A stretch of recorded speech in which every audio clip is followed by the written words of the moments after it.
Hi, yoga friends. Michael Miracles here of michaelmiracles.com. Has yoga had an impact on your life?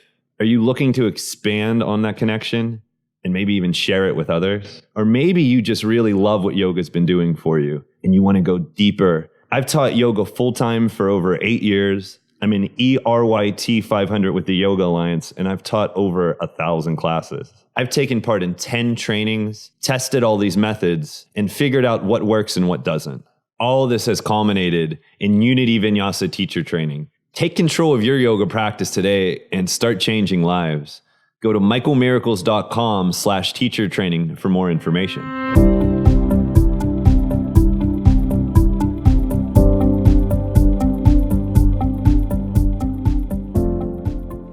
Hi, I'm Michael Miracles of michaelmiracles.com and Unity Vinyasa teacher training. I'm here again with another video to help you teach yoga more effectively. What is the most important thing you can teach in your yoga classes? It's breathing. No matter what type of yoga you teach, but especially if you teach Vinyasa Yoga. In this video, I'm just going to focus on my 2 favorite types of breathing to teach that help to deliver a class that's connected, in sync, and potentially really effective for every student, that delivers a sense of mindfulness and meditation while you're doing the physical poses. Number 1, and I'm sure most of you, if you're here watching this video, have heard of it, is Ujjayi breath. I'll demonstrate. It's like this.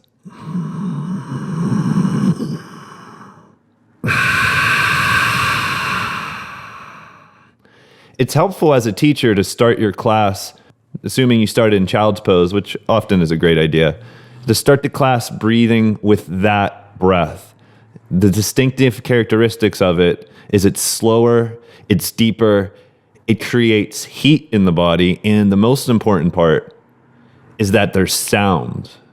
Using the sound is very effective to help focus the student's mind into what they're doing and away from all kinds of random thoughts that our minds are exploring far too often. So the Ujjayi breathing, a good way to describe it as you're starting your class is to tell the students, breathe in and out through your nose, drag the air across the narrowed muscles in your throat to create sound, and then give them a little bit of time and space to find that. Listen to see if they're actually creating some sound, especially on the exhale. When your students are all breathing together, then you have so much more power, so much more capability to get the class moving and breathing together, to get the class in sync, to get the class united. The other type of breath I like to use in the class for more the ending of the class, the yin side, if you will, the more relaxed, longer held stretching poses, is what I call 4-part breathing. You might be familiar with this one as well, but essentially I'll have the students drop the sound from the breath, open up their throat, and breathe a lot slower in and out through the nose.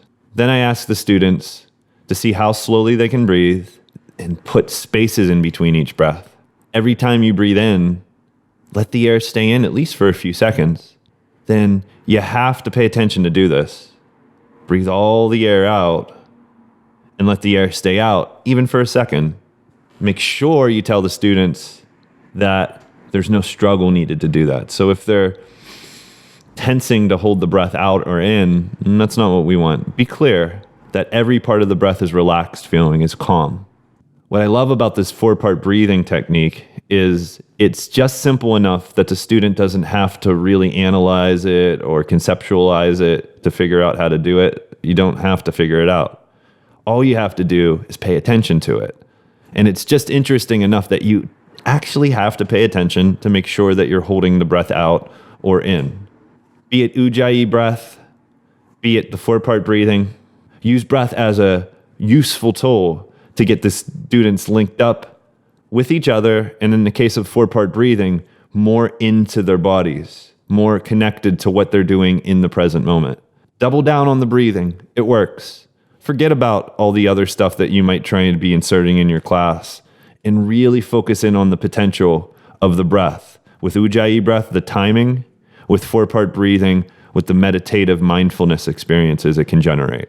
If you have any other questions about this breathing techniques or any other pranayama, let me know in the comments. Hit the subscribe button for more videos on how to teach more effective yoga classes. Again, my name's Michael Miracles. Thank you for watching. Have a great rest of your day. Namaste.